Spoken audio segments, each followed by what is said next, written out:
Okay, in this example, I'm going to talk a little bit about parenting your objects and how parenting hierarchy works when working with models. Now, if you're going to join these objects like we talked about in the Boolean section of this CD, these would be merged and become one object. But that may not be what you want when you come to animate. Say, for example, this is an arm to a character, and I want to be able to rotate this section of the arm around the sphere here. If this was joined, it'd become one object, and the only option I would have is to be use like bend and animate it, and sometimes you won't get the best results. Well, the way we can animate this is by making this section child of the other section. So the way you would do that is by using the parenting tools down here. Now let me pull this off a little bit so you can see it. Now, the hierarchy tools, you have three different types. You have link to parent, which is basically linking objects to another. The unlink from parent, if you want to unlink objects that are currently linked. Or you have the flatten hierarchy, or collapsing your hierarchy. Basically, it would, similar to Boolean, except the Boolean would actually remove the geometry of intersecting points. This does not. This actually just merges the objects and leaves all the geometry there and just creates one object out of it.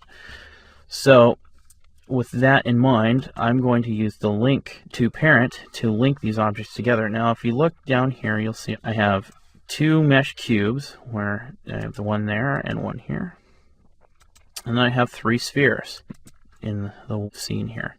Now what I'm going to do is parent these, and the way I do that is by having the link to parent tool selected, and then clicking on the object that you want to be linked to something first. You click the child and then the parent. So since I want, say the arm is going down this way, that this is like the shoulder, the elbow, and then the wrist, we would want the shoulder part to be the parent. So I'm going to first click the child and then the parent. So now, as I do that with this object here, that mesh sphere now has a little arrow next to it. And what that means, so I turn the little arrow down, you can see that the mesh cube is linked to this sphere. So if I were to do something to this sphere now, if I were to modify it by rotating it, as I rotate it, you can see that the cube is attached to it. So now what I want to do is just keep attaching these, because if I were to rotate this and then attach this to it, this is where it would be attached. So for example, if I wanted to attach this now to here, and I have it rotated off axis, and then choose that as the parent, it's linked, but if I rotate this now, you can see it's linked from the position it was located. So let me undo that, and I'll undo the rotate, because I don't want it to be that way. So keep in mind that as you're parenting, to position everything the way you want it before you parent it. So what I'll do now is go ahead and parent all these together the way they should be, and then this should be parented to the elbow, and then the wrist to the arm. So now if I turn these down, just keep, I'll scroll down. As I go through here, you can see they're all parented to each other now in this kind of hierarchical fashion. So now as I rotate the elbow here, I can see that I'm rotating that whole section of the arm. Now if I had a wrist, little hand out here, if I rotate this guy, it will rotate the wrist.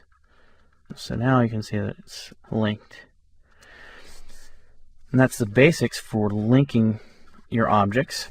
Now if I were to unlink one of these objects while it's in this position, that will become its new position. So if I were to check unlink here and click this guy, it has now unlinked him and everyone from this point down. So now if I were to rotate, you can see he is unlinked, but it keeps the children intact from the point down. So I'll just undo that so you can still see it linked there. as I rotate. So now, one thing to keep in mind now, there is no way to move your pivot points in Amorphium. So the pivot point is always the center of the object, and that's why right now I'm using spheres for the joints. And that's because when I rotate a sphere, you won't see an axis point change, because you won't see where the axis is in the center. So when a sphere rotates, you can't really tell if a sphere is rotating, so it's always going to rotate around its center. So that's why I'm using spheres as the joints. Whereas, say I want to rotate this guy here. Now it's rotating and everything's being attached like a child, but the problem is that, as you notice, as I rotate this, the pivot points in the center here, there's no way in Amorphium currently to say, oh, move the pivot point down here so that you don't have it shifting off of its parent. So keep in mind as you start to build objects, maybe more complex objects, I know you may not always want to have spheres as your joints, but what you can do is make a really tiny sphere and hide it within an object, and then select it down inside your hierarchy here, and then turn it off during your render and use it as your pivot point. So whenever you go to rotate, you'd select the object here, then do your rotate. And I'll show that a little bit later in the advanced parenting later in the section, but that's the workaround for that particular function. And that's the basics for linking your objects within Amorphium.